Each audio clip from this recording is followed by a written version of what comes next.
They say traveling gives you experience, turns you into a storyteller, and leaves you penniless. Well, traveling does leave you penniless if you are traveling with a group of a big family. But if you are a person like me who is traveling alone, it adds to experience and definitely turns you into a storyteller. Thank you for the share, Master. Dear Postmaster. Well, there are more than 100 reasons on why you should travel alone. But due to shortage of time, I will be trying to convince you with 5 reasons why you should all try to travel alone, because it will transform your personality into something we call the future leader of tomorrow. Before I go, one great author, Mark Saintsburg, once said, the world is like a book, and those who do not travel only read a page. So here are 5 reasons that you should start traveling alone. Number 1, it will help you in improving your social skills. How many of us out here have a difficulty in making small talk to any new person? We do. How many of us feel it like it's very difficult to gel in a new group when we go to our school, first year of school or university? We find it very difficult to gel into a new group. Very good. So guys, if you have this problem and if you ever realize that you need a crash course into how you can socialize well with people, the answer is you should start traveling alone. By traveling alone, you can actually have this crash course where you can go and meet on so many new people. And for example, if you are on a trip alone, you have a roommate in a hostel, you have to make a small talk with them.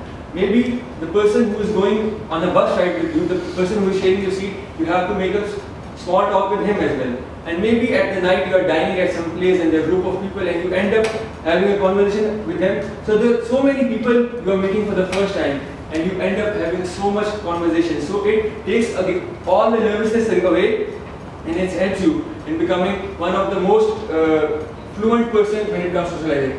In our universities, the students who actually go for the social exchange program, for example, the people who go to ISEC or other social exchange programs, you will realize when they're back after 1 or 2 months of this training, they are much more fluent and they are much more easygoing when it comes to socialize and making new friends there. So habit number 1, so the benefit number 1, it helps you in socializing with new people. Now move on to the next part. What is the second benefit of traveling alone? It helps you in gaining the patience and it actually makes you much more flexible. For all of us who have traveled, we know traveling actually tests your patience a lot. Right from the start on the airport where you have to wait in the long lines and then when the flights got mixed, your tickets got cancelled and their booking mismatches, all of this adds lots of frustration. And you know, you cannot do anything. All you have to do is to wait through all that frustrated time and until your time comes. So it gives you a lot of patience. But at the same time, it helps you in becoming much more flexible. For example, you say like, so what if I miss my flight? If I take the bus right now, I can see 4 more cities in the same time. At times it happens is that you are about to go to see the city, but it rains. So what?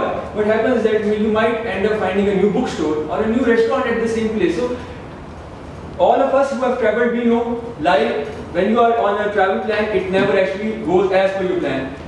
Every time you travel, you get more and more flexible with what you are going to do.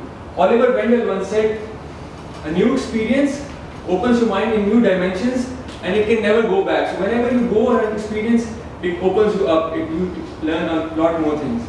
So it brings us to our third benefit of it helps us in getting more creative and original. Research says that when you go out of the comfort zone, you start thinking out of the box, your mind gets more creative. When a person who is traveling, he leaves the comfort zone of his home, he breaks out of the lifestyle he's actually following in every normal day, what happens is that our brain starts thinking out of the box. We get more creative.